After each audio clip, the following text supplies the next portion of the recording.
So Adult Swim just wrapped up its Comic-Con panel yesterday, and although I didn't initially intend to create a video today, some of the announcements got me quite excited. So the network provided updates on existing shows like Smiling Friends and Aqua Teen, as well as introduced a new show and some other interesting bits and information. And all the news that came out of the Comic-Con panel really has me looking extra forward to what's confirmed for later this year and next year, and also what may or may not happen beyond for Adult Swim. Now look, this is different from the typical icebergs and TV show reviews and whatever else I do on this channel. I don't really talk about news, but if this style of video is something you would like more of, then let me know in the comments below. But with all that said, let's talk about what was announced at the Adult Swim Comic-Con panel. Let's start off with YOLO. The announcement of YOLO Rainbow Trinity today was pretty unexpected for me. Like, I had thought the series would conclude after season 2, so this news was a pretty pleasant surprise. I'm delighted to know that Michael Cusack is still involved in this franchise, and I'm eagerly anticipating this next installment. Speaking of Michael Cusack, we received confirmation that Smiling Friends Season 2 is scheduled for a 2024 release, which sadly does mean a bit more waiting for the next season. However, I have high hopes that it will be well worth the wait. I trust Michael and Zach Hadel to deliver some of the best episodes the series has ever seen. In fact, a sneak peek of the next season was shown at this panel. Now, I'm going to refrain from showing any sneak peeks of upcoming shows, simply because the episodes that these clips were taken from aren't officially out yet. But if you want to see any of these sneak peeks, they're plastered all over Twitter. Now, as of now, we know that Season 2 will incorporate a mix of animation styles, including 2D, of course, but also 3D, stop motion, and live action. This is pretty consistent with the diverse animation styles we saw in Season 1. So I mean, it's nice to know that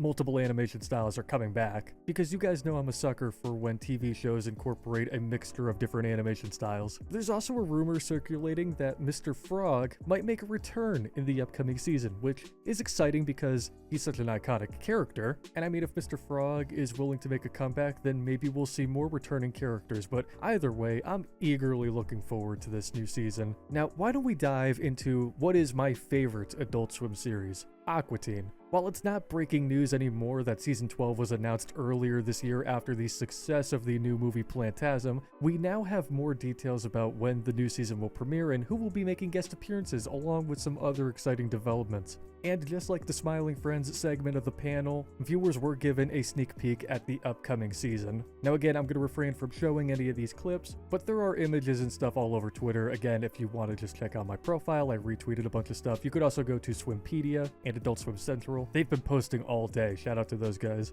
It also appears that the logo has received a massive upgrade. Now, addressing the big question, or I guess one of the big questions, no. Aqua Teen will not be undergoing another name change this season. It will be sticking with its classic moniker, Aqua Teen Hunger Force. Why, you ask? Well, this decision might be related to the other recent news. Why is Season 12 only going to have 5 episodes instead of the usual 9 to 12? Well, it turns out Adult Swim has opted for this limited run as a way to test the waters. After all, the series concluded back in 2015, roughly 8 or 9 years ago. There's like a whole new audience watching Adult Swim now that did not exist 8 or 9 years ago. So rather than ordering a bunch of episodes and taking a gamble on viewership, they're releasing these 5 to gauge if there's still a strong fan base, which ultimately there is definitely a strong fan base. But like I said, they're going to test the waters, and if the viewership remains strong, we can likely expect more episodes and seasons in the future. But this decision might explain why they've retained the original series name instead of continuing the joke of renaming the series each season. It was a decision they probably made to avoid confusing new viewers who might not understand the name change joke, or maybe have never even seen Aqua Teen before. Season 12 is set to premiere sometime this year. We have like 2.5 months left, so for only 5 episodes, I can see this maybe happening in November. And these 5 episodes will feature guest appearances from the following. And just a heads up, I'm gonna butcher 1 or 2 of these names. Eric Balza, Dan Folger, Brian Cox, Gary Anthony Williams, and even Ronnie from the Dancing is Forbidden podcast. Shout out to Ronnie. This is all exciting news, and I cannot wait for this new season to premiere. I'm gonna be covering it for a video, so stay tuned for that. We've also also received some updates on the upcoming season of Rick and Morty. Now, to start, Adult Swim has decided to keep the new voice actors for Rick and Morty under wraps until the season 7 premiere, which I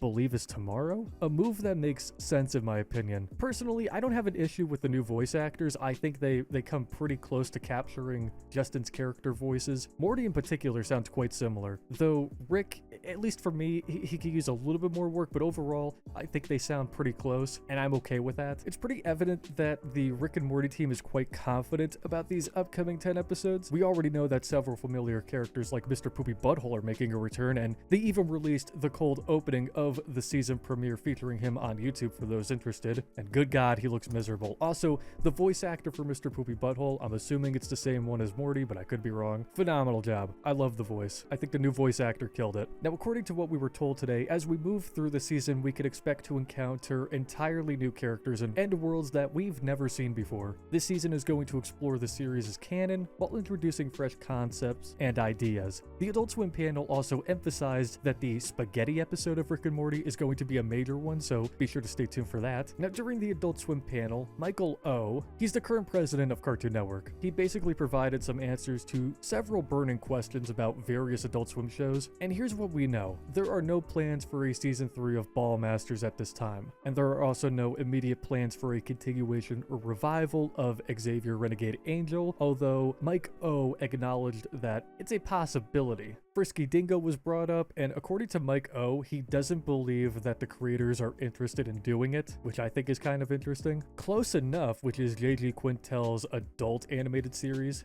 was brought up at this panel. I believe somebody asked why Close Enough was never aired on Cartoon Network or Adult Swim. And according to Mike O, apparently it's a giant pain in the ass to get the show on the air. And finally, Sym-bionic Titan. Michael O confirmed that a return for the series is not entirely out of the question. Now, I don't know if any of you know what Sym-bionic Titan is, but it was an old Cartoon Network show created by Genndy Tartakovsky. You know, the guy that made Samurai Jack and Primal. And it was a fantastic series, to say the least. It ran for like 20 episodes, and then the show ended on a cliffhanger. And it makes me sad, because the show was very underrated and underappreciated at the time. And I was just a kid when this series came out, but I loved it. I loved the animation style of it. I loved the whole premise of it. And I've been hoping and praying for years that somebody at Cartoon Network would acknowledge its existence, because it seems like everybody's just forgotten about Sym-bionic Titan. In fact, now talking about it, I want to make an entire video just talking about it, because again, it's underrated and people need to know about it. The series ended way too early, and it deserves some type of revival or continuation. Now, of course, Genndy Tartakovsky is a busy man. He's working on many projects like Unicorn Warriors Eternal, which is also great, but maybe in the future we could see a return to that world. Of course, Sym-bionic Titan is a Cartoon Network show, but maybe moving it to Adult Swim wouldn't be such a bad idea either.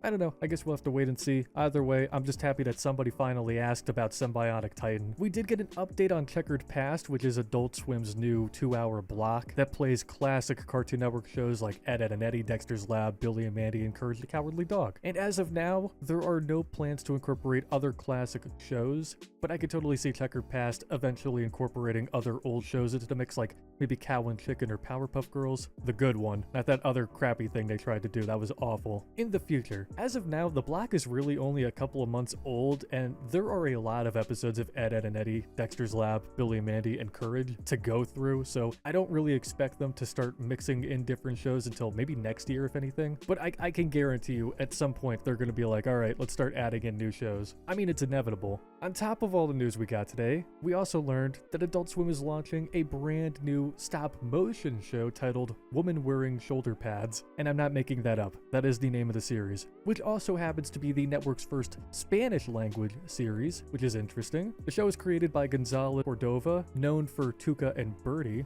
in case any of you guys remember that series. Another series that ended way too soon. Now, according to the description, it's a 15-minute comedy featuring an all-female cast, and it centers around Marionetta, a wealthy and ambitious Spaniard living in South America while pursuing business and pleasure. The show is produced entirely in Spanish, but includes English subtitles. Well, right off the bat, I can't say with confidence that stop motion and Adult Swim are like peanut butter and jelly. They just go together. I mean, with shows like Robot Chicken, Moral Oral, Frankenhole, and if any of you guys remember Titan Maximum, those shows were amazing, some of which were huge successes for the network, so I have no doubt that this series will do great too. Finally, although this wasn't really mentioned at the Comic-Con panel, this was news from a couple days ago, but I figured I'd throw it in here anyway. It was recently announced a few days ago that Fooly Cooly Grunge and Shoegaze will be the final spin-offs in this series, which it breaks my heart a bit. I think I'm gonna go cry about it. While these two spin-offs were in fact successful for the network, Adult Swim has decided to conclude its experimentation with the series. I mean, it's understandable given the fact that there have been multiple spin-offs of this series, but it's also a bit disappointing for fans like me who have enjoyed Fooly Cooly. The series holds a special place for me as it was one of the first anime I was ever exposed to as a kid. I mean, despite some quirks or hiccups in the writing in some of the spin-offs, especially the recent ones, I still appreciated the spin-offs for what they were. So while this might be the end for now, who knows, maybe someday we'll get more Fooly Cooly. Other than a few other little details, these were the big pieces of news that I really wanted to cover for this video. And let me tell you something, I am truly excited for the future of Adult Swim, and I cannot wait to get my grubby little dirty hands on that brand new Aqua Teen and Smiling Friends seasons. I'm also looking forward to Rainbow Trinity as well, and of course I'm very interested to see how this new stop motion series plays out, especially given the fact that it's entirely in Spanish with English subtitles. But that's all I wanted to talk about today. Big shout out again to Swimpedia and Adult Swim Central on Twitter for their dedicated work in keeping us all informed about these updates on Twitter. Give those two a follow on Twitter if you haven't. Also, give me a follow on Twitter because why not? But that's about it. If you guys like this video and you want me to cover more news like this, do me a favor and drop a like on the video. It's a nice break from the usual Adventure Time video or Iceberg, so maybe I could do more of these. Again, let me know. Also, subscribe to the channel if you're brand new around here. Click the bell icon to be notified, and whenever I upload a brand new video, follow me on all of my social links and join my Discord server. Links in the bio below. If you made it to the end of the video, hey, my band's putting out a brand new EP on October 27th called Bump. Don't ask what Bump stands for, I'm not going to tell you. Pre-save it on Spotify now, link in the bio below. It's got 4 tracks. It's a mixture of everything we've done. Pop punk, metalcore, and there's a weird party song on there. It's weird. I'm going to tell you right now, it's weird. But yeah, go give that a listen when it comes out. Have a great day, everyone, and remember that Adult Swim is amazing.